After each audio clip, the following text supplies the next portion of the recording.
Salut les débrouillards! Yannick Bergeron, créateur pour le magazine Les Débrouillards. Je te propose de réaliser une expérience facile à la maison qui s'intitule « La bouteille qui se remplit toute seule ». Pour réaliser l'expérience, voici le matériel dont tu auras besoin. Tout d'abord, une bouilloire avec de l'eau, 2 grands bols, une cruche remplie d'eau froide, des bouteilles de colorant alimentaire, une bouteille en verre avec son bouchon métallique, une paille métallique, une perceuse électrique avec sa mèche, un fusil à colle chaude et finalement une mitaine. La première étape consiste à percer le bouchon de métal avec la perceuse électrique et la mèche pour faire un petit trou qui va être du diamètre de ta paille métallique.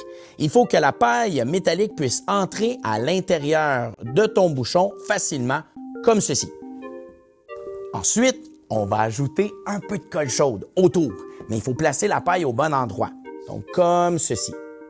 Voilà, on ajoute un peu de colle chaude. Ce que ça va donner, voyons voir, ça va donner ceci.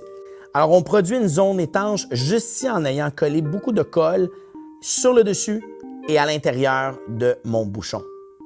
La prochaine étape consiste à ajouter de l'eau bouillante directement dans ma bouteille de verre, jusqu'au bord.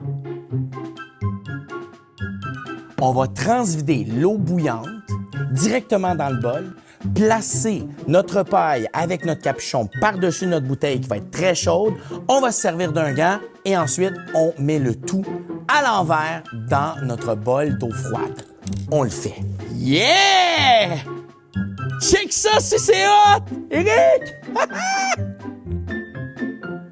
Wow! C'est ce qu'on appelle un transfert de chaleur. À l'intérieur de ma bouteille, il y avait de la vapeur. Cette vapeur-là s'est condensée sur les parois de ma bouteille, ce qui a créé un vide partiel. Ce vide partiel-là a été comblé par l'eau qui a rentré par la paille. Et la paille a fait une espèce de fontaine. C'est extraordinaire! Wouhou!